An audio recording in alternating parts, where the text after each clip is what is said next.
అందరికీ నమస్కారం. ఓ భారతీయుడా, ఒక్కసారి విను. ఇది ఒక ఆర్టికల్. భాస్కర్ యోగి గారు 3 years బ్యాక్ రాసిన ఆర్టికల్. అప్పుడు చదివాను, ఇప్పుడు మళ్ళీ మీకోసం మరోసారి గుర్తు చేయాలనుకుంటున్నాను. మొహమ్మద్ గజనీ గురించి నేను ఒక ఆర్టికల్ రెడీ చేసుకునే సమయంలో ఇది మళ్ళీ నాకు తారసపడింది. అందువల్ల ఈ ఇన్ఫర్మేషన్ మీకు కూడా తెలియజేయాలి అనుకుంటున్నాను. మొహమ్మద్ గజనీ ఇక్కడ దోచుకుని వెళ్ళిందంతా ఆఫ్ఘనిస్తాన్లో ఏం చేశాడు, ఆ తర్వాత ఇప్పుడు ఆఫ్ఘనిస్తాన్లో ఆ ప్రదేశం ఎలా ఉందో కూడా మీకు వీడియో చివరిలో నేను యాడ్ చేస్తాను. ఎవడైనా దుర్మార్గపు ఆలోచనలు చేస్తుంటే శకునిరా అంటుంటాం. ఆ శకుని ఎక్కడి వాడు అనుకున్నారు? ఇదిగో ఈ ఆఫ్ఘనిస్తాన్ ప్రాంతంలో పుట్టినవాడే. హిందూ రాజులు ఎవరూ లేనట్టు తాలిబన్లను చూపిస్తుంటారు. విదేశీ ముస్లిం దండయాత్రలకు గేట్ లాంటిది ఈ ప్రాంతం. అదే ఒకప్పటి గాంధహార్ ప్రాంతం, ఇప్పటి కాందహార్. మనకు తెలిసిన చరిత్రలో కామన్ ఎరా 650కి ముందు అక్కడ హిందువులు, ఆ తర్వాత బౌద్ధులు పాలించారు. అలాగే కామన్ ఎరా 650 నుండి 870 వరకు సుమారు 270 సంవత్సరాలు ఆ ప్రాంతంలో హిందూ పాలనే సాగింది. తుర్కీలు, అరబ్బులు అటువైపు ఖైబర్ వరకు కూడా తమ ప్రాంతాన్ని విస్తరించారు. తమ మతాన్ని విస్తరించుకుంటూ ప్రాంతాన్ని పెంచుకున్నారు. ఇక్కడి కాబూలు మీద కూడా వారి కన్నుపడింది. వాళ్లతో హోరాహోరీ పోరు చేసిన హిందూ రాజులు ఎంతోమంది ఉన్నారు. రాణా రణబలుడు, రాణా కమలవర్మ. కామన్ ఎరా 921లో ఈ కమలవర్మ మరణం తర్వాత భీమదేవుడు భారత సరిహద్దు గేటు దగ్గర నిరంతరం యుద్ధం చేశాడు. ఈ భీమదేవుడే భీమకోట గిరిదుర్గాన్ని నిర్మించారు. అందుకే గదాహస్త పరమ భట్టారక మహారాజాదిరాజ రాజ పరమేశ్వర సాహెశ్రీ భీమదేవ అంటూ ఆయన సాహసాలను ఒక సంస్కృత శాసనం వర్ణించింది. ఈ భీమదేవుడి తర్వాత రాజా జయపాలుడు అనేక రాజనీతి వ్యూహాలను ప్రదర్శించిన ధర్మయుద్ధం చేయడం వల్ల, దురాక్రమణదారుల కుటిల వ్యూహాల వల్ల గొప్ప సైన్యం కుప్పకూలింది.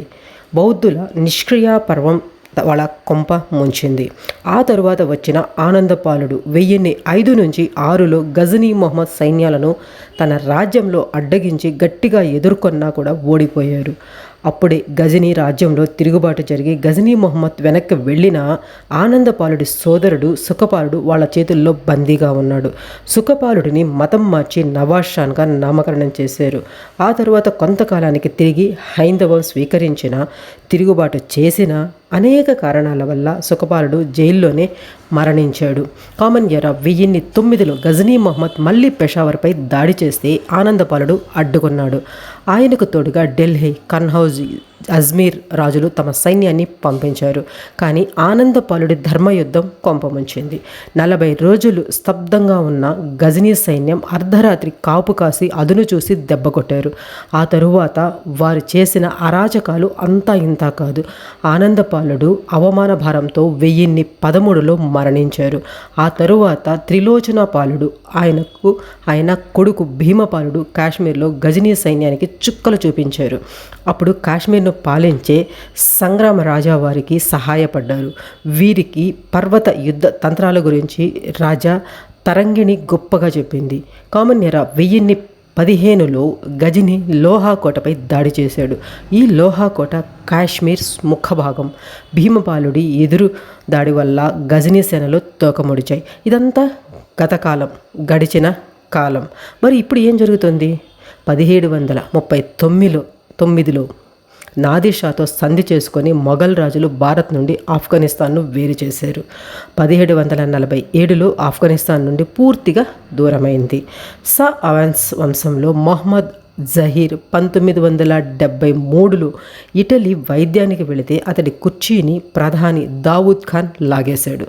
ఆ తరువాత వచ్చిన నూరి మొహమ్మద్ తారిక్ రష్యా కీలుబొమ్మగా మారిపోయాడు.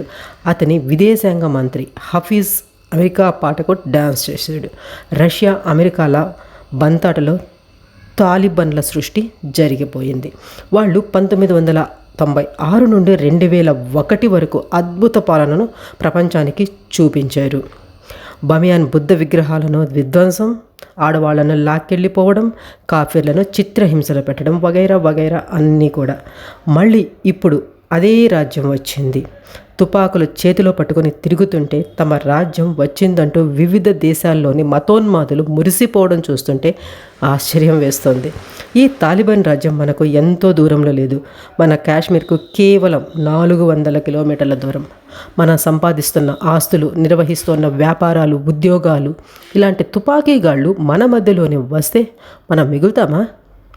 మనం చదువుకున్న చదువులు, మన సోకాల్డ్ వైట్ కాలర్ మనస్తత్వం వీళ్ళ బజురు గడ్డాల ముందు ఆగుతుందా? నలుగురు తాజ్ హోటల్లో తుపాకులు పట్టుకొని దూరి 100 మందిని హత్య చేస్తే ఏం చేశాం? మరో 4 పట్టపగలే పార్లమెంటుపై దాడి చేస్తే ఏం చేయగలిగాం? అంతెందుకు 1999లో IC-814 విమానం హైజాక్ చేసి అమృత్సర్, నేపాల్, కాందహార్ తిప్పి ముస్తాక్ అహ్మద్, మౌలానా మసూద్ అజర్, ఉమర్ షేక్ వంటి కరుడుగట్టిన తీవ్రవాదులను అప్పగించమని డిమాండ్ చేస్తే అప్పగించాం కదా. అమెరికా, రష్యాలో ఇంటికి పారిపోతే మనం వాళ్ళ మాదక ద్రవ్యాలు మన దేశంలోకి చొరబడ్డాయి కదా. ఇప్పుడేదో వాళ్ళు బుద్ధిమంతులు అయినట్టు, వాళ్ళు తపస్సు చేస్తే గడ్డాలు మోల్చినట్లు మన సోకాల్డ్ మీడియా వలిస్తుంటే నిజమని నమ్మేరు సుమా. తస్మాత్ జాగ్రత్త. ఇది భాస్కర్ యోగి గారి ఆర్టికల్. ఇప్పుడు ప్రజెంట్ ఆ గజనీ ప్లేస్ ఎలా ఉందో మీరు చూడండి. ఆఫ్ఘనిస్తాన్లో మన దేశం నుండి ఎంతో సంపద దోచుకెళ్ళి అక్కడ దాచాడు, కోటలు నిర్మించాడు, రాజ్యాన్ని నిర్మించాడు, అన్నీ చేశాడు. దాని తరువాత ఎంతోమంది అదేవిధంగా వచ్చారు, దోచుకున్నారు, వెళ్ళారు, అక్కడ రాజ్యాలు నిర్మించుకున్నారు. కానీ ప్రజెంట్ ఈ గజనీ ఎలా ఉందో ఒక్కసారి చూడండి. ఈ ఆఫ్ఘనిస్తాన్ కూడా ఎలా ఉందో నేను ప్రత్యేకంగా మీకు చెప్పాల్సిన అవసరం లేదు. ఓకే, ఇది ఈ ఆర్టికల్ గురించి మీకేమనిపించిందో ఖచ్చితంగా కమెంట్స్లో రాయండి. ప్రీవియస్ వీడియోస్ కూడా చూసి నేను చెప్పే కంటెంట్ గురించి మీ ఒపీనియన్ కూడా కమెంట్స్లో మెన్షన్ చేయండి. నచ్చితే లైక్ చేయండి, వీలైనంత ఎక్కువ మందికి షేర్ చేసేదానికి ట్రై చేయండి. ప్రీవియస్ వీడియోస్ కూడా చూసి కరెక్ట్ ఇన్ఫర్మేషన్ ఇస్తున్నానని మీకు అనిపిస్తేనే సబ్స్క్రైబ్ చేసుకొని సపోర్ట్ చేసేందుకు ట్రై చేయండి. Thanks for watching. జై హింద్.